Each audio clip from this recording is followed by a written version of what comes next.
Hello students, this is the science biology video lesson 1, the fundamental unit of life. Okay, so today's topic is cell organelles. आगे देखिए ये क्या होते हैं. Every cell has a membrane around it. जो सभी cell होते हैं उसके चारों तरफ एक मेम्ब्रेन होते हैं जो क्या करते हैं, उसके अपने कंटेंट को सेपरेट रखते हैं. किस चीज़ से? एक्सटर्नल एनवायरनमेंट से सेपरेट रखते हैं. ठीक है. लार्ज एंड कॉम्प्लेक्स सेल्स के अलावा जो मल्टीसेलुलर ऑर्गेनिज्म होते हैं उन्हें बहुत सारे केमिकल एक्टिविटीज़ की ज़रूरत होती है. किसके लिए? To support the multiplicated structure and function.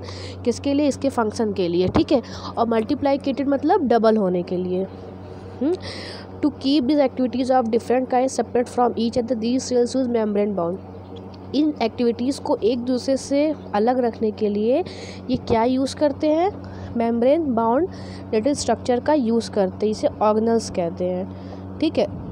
This is one of the features of the eukaryotic cell that distinguish them from prokaryotic cell. ये जो एक फीचर होता है जो मैंने अभी बताया कि जो केमिकल रिएक्शन करते हैं, केमिकल एक्टिविटीज़ करते हैं, ये एक फीचर होता है जो यूकैरियोटिक सेल को प्रोकैरियोटिक सेल से अलग करता है. ठीक है. Some of these organelles are visible only with an electronic microscope. इनको कैसे देखा जा सकता है? इलेक्ट्रॉनिक माइक्रोस्कोप से देखा जा सकता है. आगे देखिए. We have talked about the nucleus in the previous section में. हमने प्रीवियस वीडियो में बात किया था और इसके कुछ एग्जांपल्स दिए हुए हैं और सेल्फ ऑर्गेनल्स के बीच वी विल डिस्कस नाउ. अब कुछ इसके एग्जांपल्स हम लोग आगे देखेंगे. वो होंगे endoplasmic reticulum, Golgi apparatus, lysosome, mitochondria and plastids. They are important because they carry out some very crucial function in cell. ये इम्पॉर्टेंट क्यों होते हैं? क्योंकि ये सेल में इम्पॉर्टेंट फंक्शन, इम्पॉर्टेंट काम करते हैं. आगे देखिए. फिर है यहाँ पे हमने भी इसके बारे में पढ़ा ना, इसके एग्जांपल के बारे में. तो वहाँ पे था इंडोप्लाज्मिक रेटिकुलम. इंडोप्लाज्मिक रेटिकुलम में इसको शॉर्ट फॉर्म में ER कहते हैं. ठीक. तो आगे जब भी ये ER लिखा होगा तो वो क्या होगा? इंडोप्लाज्मिक रेटिकुलम होगा. अब देखिए. The endoplasmic reticulum is a large network of membrane bound tubes. ये किसका नेटवर्क होता है? लार्ज नेटवर्क किसका होता है? मेम्ब्रेन बाउंड ट्यूब्स का और शीट्स का ये बना होता है. और ये किसकी तरह दिखाई देता है? लॉन्ग ट्यूबलेट्स की तरह दिखाई देता है, या तो एबलॉन्ग बैग्स की तरह दिखाई देता है, झोले की तरह से, वेसल्स जैसा होता है, बैग जैसा. The ER means endoplasmic reticulum membrane is similar in structure of the plasma membrane. इनका स्ट्रक्चर प्लाज्मा मेम्ब्रेन जैसा ही होता है. ये 2 टाइप्स के ER होते हैं. इंडोप्लाज्मिक रेटिकुलम 2 टाइप्स के होते हैं. एक रफ इंडोप्लाज्मिक होता है रेटिकुलम और एक स्मूथ इंडोप्लाज्मिक रेटिकुलम होता है. देखिए इनका नाम ऐसे क्यों पड़ा है, रफ और स्मूथ? जो रफ होते हैं उसमें क्या होता है? उसमें राइबोसोम्स होते हैं. जो रफ इंडोप्लाज्मिक रेटिकुलम होते हैं उसमें क्या होता है? इसमें राइबोसोम्स अटैच होते हैं इसके सरफेस पे हमें राइबोसोम्स मिलते हैं, इसलिए इसको रफ इंडोप्लाज्मिक रेटिकुलम कहते हैं. और इसे स्मूथ क्यों बोलते हैं? क्योंकि इनके सरफेस पे ये जो होता है राइबोसोम्स ये नहीं होते हैं. ओके. आगे देखिए. The manufacture protein are then send to various places in cell depending on need. उसके बाद ये जो प्रोटीन इसमें बनते हैं इस SER में जो बनते हैं प्रोटीन, वो क्या होते हैं? वेरियस प्लेसेस में जाते हैं. जो किस पे डिपेंड करते हैं? मतलब कि उस जगह पे जाते हैं जहाँ पे प्रोटीन की ज़रूरत होती है. यूजिंग द ER के हेल्प से. The SER helps in the manufacture of fat. हाँ देखिए, जो RE यहाँ पे है, RER, इसमें जो प्रोटीन बनता है, जो प्रोटीन इनके अंदर बनता है वह वहाँ तक प्रोटीन को पहुँचाते हैं जहाँ पे ज़रूरत होती है. और जो SER होता है वो फैट मॉलिक्यूल्स होता है या लिपिड्स होता है. मैंने बताया था ना, लिपिड्स में जो फैट होता है तो वह इंपॉर्टेंट सेल का फंक्शन होता है. Some of these protein and lipid. ये जो प्रोटीन और लिपिड्स होते हैं ये क्या हेल्प करते हैं? बिल्डिंग करते हैं. किसके? सेल्फ मेम्ब्रेन को बिल्ड करने में, बनाने में हेल्प करते हैं. इस प्रोसेस को क्या बोलते हैं? मेम्ब्रेन बायोगेनेसिस बोलते हैं. Some other proteins and lipids function as enzymes and hormones. और कुछ अदर प्रोटीन लिपिड के क्या फंक्शन होते हैं? एंजाइम. ठीक है. एंजाइम्स और hormones. Although the ER varies greatly in appearance in different cell.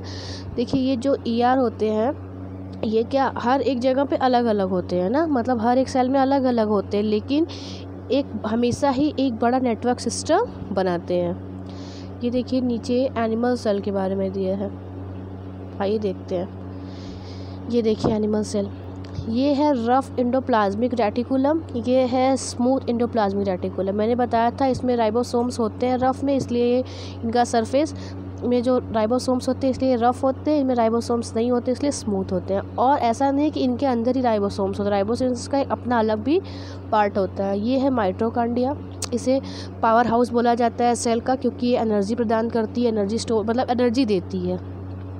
ये लाइसोसोम, ये सेंट्रोल, ये प्लाज्मा मेम्ब्रेन, ये गोल्गी अप्रेंटिस जो हम लोग आगे पढ़ेंगे। ये है न्यूक्लियर एनवेलोप, और सबसे इम्पॉर्टेंट जो इसमें होता है न्यूक्लियस होता है, ठीक है। ये जो देखे ना, इसी न्यूक्लियस में इनका डीएनए होता है, जो प्रोटीन होता है सब इसी में होता है न्यूक्लियस में। आगे हम लोग इसके बारे में भी पढ़ेंगे, आइए देखते हैं। फिर है दस वन फंक्शन ऑफ ईआर, एक और फंक्शन जो इसका है वो क्या है, सर्व एज चैनल, चैनल की तरह काम करता है ट्रांसपोर्ट करने में, क्या मटेरियल्स को ट्रांसपोर्ट करने में, स्पेशली प्रोटीन को। कहाँ पे, बिटवीन रीजन ऑफ, दो रीजन के बीच में, मतलब कॉर्टिप्लाज्म के बीच में या तो कॉर्टिप्लाज्म एंड न्यूक्लियस के बीच में क्या करता है, प्रोटीन का ट्रांसफ़र करता है, ठीक है, ट्रांसपोर्ट करता है। The ER also function as a cytoplasmic framework, ये जो ईआर होता है यह एक साइटोप्लाज्मिक फ्रेमवर्क का मतलब आकृति देता है, ठीक है, प्रोवाइडिंग अ सरफेस है। आगे देखिए, अभी यहाँ ह्यूमन एनिमल सेल के बारे में पढ़ा था, हम लोग प्लांट सेल के बारे में पढ़ेंगे, ठीक है। तब तक आगे देखिए। For some of the biochemical activities of the cell, किसमें हेल्प करता है, ये जो फ्रेम करता है, स्ट्रक्चर देता है बायोकेमिकल एक्टिविटीज़ को परफॉर्म करने के लिए। इन द लीवर सेल में जो एनिमल्स के ग्रुप का जो लीवर सेल होता है उसे वर्टिब्रेट्स कहते हैं। SCR plays and crucial role, ये जो SCR होता है इम्पॉर्टेंट, स्मूथ जो होता है, स्मूथ मैंने बताया था, ये जो स्पेशल क्रूशियल रोल प्ले करता है, किसके लिए, जो पॉइजन और ड्रग्स इसके अंदर होते हैं उसको नष्ट करने में, ठीक है, उनके असर को कम करने में। आइए आगे देखते हैं। ये देखिए थोड़ा थोड़ा करके देखते हैं। ये था मैंने प्लांट सेल बताया था, ये है रफ एंडोप्लाज्मिक रेटिकुलम, ये है क्लोरोप्लास्ट, ये है nucleus, lysosome, smooth endoplasmic reticulum है, गोल्गी है, गोल्गी अपार्टस, न्यूक्लियर एनवेलोप है, प्लाज्मा मेम्ब्रेन है। फिर है एडसेंट सेल वॉल है, सेल का वॉल है, सेल वॉल देखिए माइटोकार्डियन है, राइबोसोम्स है, ठीक है। मैंने आगे ही बताया था कि जो राइबोसोम्स होते हैं वो अलग से भी होते हैं और RER और SER में भी होते हैं, ठीक है। अब ये आ गया गोल्गी अपार्टस, हम आगे देख रहे थे कई जगह की प्लांट सेल और एनिमल सेल दोनों में ये था, ये देखते हैं कि क्या होता है। द गोल्गी अपार्टस जो होता है ये सबसे पहले इसको कैमिलो गोल्गी ने डिस्क्राइब किया था, इसलिए इसके नाम पे इनको गोल्गी अपार्टस बोलते हैं। ये क्या होता है, बना होता है किससे, मेम्ब्रेन बाउंड वेसल से बना होता है, जो एक दूसरे के पैरेलल ही अटैच होता है। जैसे देखिए ये देख रहे हैं, ये ऐसे बना होता है एक दूसरे से टच करते हुए, ऐसे ऐसे इसी तरह से लिखा था, पैरेलल होते हैं एक दूसरे के। These membranes often have connection with the membranes, इनके हमेशा कनेक्शन किससे होते हैं, मेम्ब्रेन से। किसकी मेम्ब्रेन से कनेक्शन होते हैं, ER मेम्ब्रेन से इनके कनेक्शन होते हैं, ठीक है। And therefore constitute another portion of a complex, और इस वजह से इसका अनदर जो दूसरा पार्ट भी होता है वह इसको क्या करते हैं, अनदर पोर्शन को भी ये हेल्प करते हैं। कॉम्प्लेक्स है सेलुलर मेम्ब्रेन सिस्टम, और इस वजह से ये क्या है, एंड देयरफॉर कॉन्स्टिट्यूट करते हैं अनदर, उसके अनदर पोर्शन को भी ये बनाते हैं, ठीक है। फिर है the material synthesize near the ER is packaged and dispatched, जो मटेरियल होता है वह ER के पास पहले पैक्ड होता है, उसके बाद डिस्पैच होता है। देखिए पहले तो पैक हो जाता है, फिर डिस्पैच होके वेरियस टारगेट तक जाता है, मतलब सेल के इनसाइड, अगर सेल के इनसाइड में ज़रूरत है इसकी तो इनसाइड में जाएगा मटेरियल की, मतलब अगर ये मटेरियल की ज़रूरत सेल के इनसाइड में है, अंदर है तो अंदर जाएगा, और अगर सेल के बाहर है तो बाहर जाएगा। किससे, थ्रू द गोल्गी अपार्टस, किसके माध्यम से, गोल्गी अपार्टस के माध्यम से। Its function include the storage.